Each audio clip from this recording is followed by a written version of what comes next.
Dünya Uyghur Qurultayının Qozog'istondagi uzun yillik vakili, peshqadam kurashchi, Uyg'ur xalqining so'yimlik onasi Noila Tursun Muhammad qizining 25 noyabr kasallik sababi bilan Olmaotada tuyuqsiz vafot bo'lishi muhojiratdiki, jumladan Qozog'istondagi Uyg'urlarni cho'nqur azoblantirdi. O'zining vatan millat davosiga bo'lgan fidokorligi bilan Qozog'istondagi Uyg'urlar orasida yuqori inovatga va hurmatga sazovor bo'lgan Noila xonim, texi yaqinda Chexiyaning poytaxti Pragda o'tkazilgan 7-navbatlik Dünya Uyg'ur Qurultayiga 3 kun bo'yicha Qozog'istondan tor orqali qatnashgan edi. Dünya Uyg'ur Qurultayining raisi Dulg'un Aysa apandi bu munosabat bilan istansimiz orqali yo'llagan ta'ziyasida butun umrini Uyg'ur xalqining erkinlik va mustaqillik ko'rishiga beg'ishlagan Uyg'ur davosining Qozog'istonda kuchayishida, shundaqla Qozog'istonda Uyg'ur milliy kimligini saqlab qolish, Uyg'ur madaniyatini taraqqiy qildirish, Qozog'istondagi Uyg'ur xonim qizlarini va yoshlarni Uyg'ur davosi sepiga qo'yish jihatda boshlamchilik va yetakchilik rolini o'ynab kelgan Noila xonimning vafotining Uyg'ur xalqi uchun zo'r bir yo'qotish ekanligini ta'kidlab o'tish bilan birga, marhuma Noila xonimga Allohdan rahmat va oilasidagilarga sabr tiladi. Noila xonimning janoza namozida naq maydondan istansimizning maxsus ziyoratini qabul qilgan Dünya Uyg'ur Qurultayining oliy maslahatchisi, Qozog'istondagi milliy ustozlarimizdan Qahramon G'o'janbardi apandi o'zining qayg'usini izhor qilib mundoq dedi. Bismillahirrahmanirrahim. Qozog'iston Uyg'urlari intayin cho'nqir fojiaga duch bo'ldi. Bugun ertagan bizning Noila xonim Tursun Muhammad qizi vafot bo'ldi. Mana hozir biz jinoyatimizning oldida turamiz. Noila xonim Dünya Uyg'ur Qurultayining 16-17 qurultayga qatnashgan.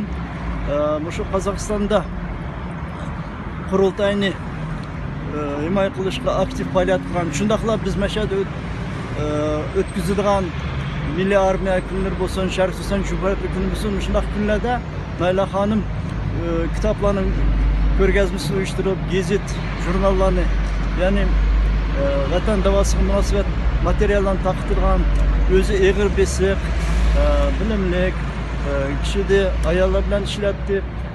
Shu 3-4 kun avval yakshanba kuni biz qurultayning faoliyatini qanday qilsak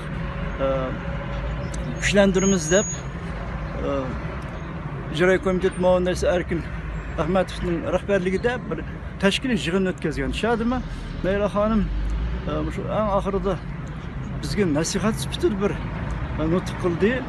Salomatlik yaxshilik, mana tuyuqsizlar biz hammamiz ig'ir bir qiyinchilik turimiz.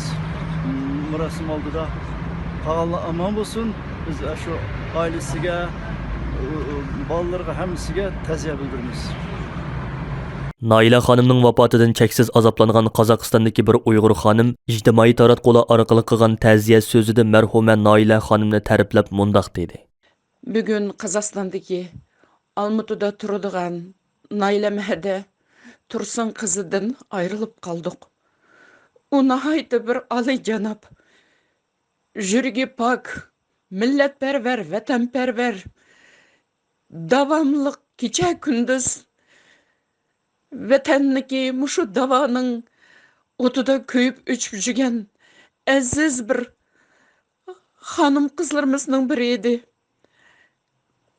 U shunchalik esil jon edi. U haqiqiy millatparvar, vatanparvar, go'zal, ulug' ona, qarindosh, sabdosh, hada, aziz bir inson edi. Bugun biz bir o'rni to'lmas bir bebaho bir insonni jutirib qo'ydik. Allah o dunyoligini bilsin, yatqa yeri besh bo'lsin. Noildamning barlig'imiz shu Noildamdek vatan uchun, millat uchun kuyingan bo'lsak-chi. Bu suratlar yuqorida aytib qo'ydim videoni. Biz Dünya Uyg'ur Qurultayiniki vakilligi saylanib Chexiyaga boramay, Olmaotada shunday yaxshi bir degandek shu yerda saylamni o'tkazgan. Mana shu vaqtda so'zlagan so'zi oq kostyumda o'tagan ajoyib bir go'zal ona. Mening sabdishim, fikrdoshim, sirdishim, mungdishim edi. yatqayınız beyiş bolsun. Bunu muşu vaqt sizlarda topda bolsammı men ün qatmagan edim. Bugün şundaq bir jütürüş boldy. Mening üçün ig'ir judalık.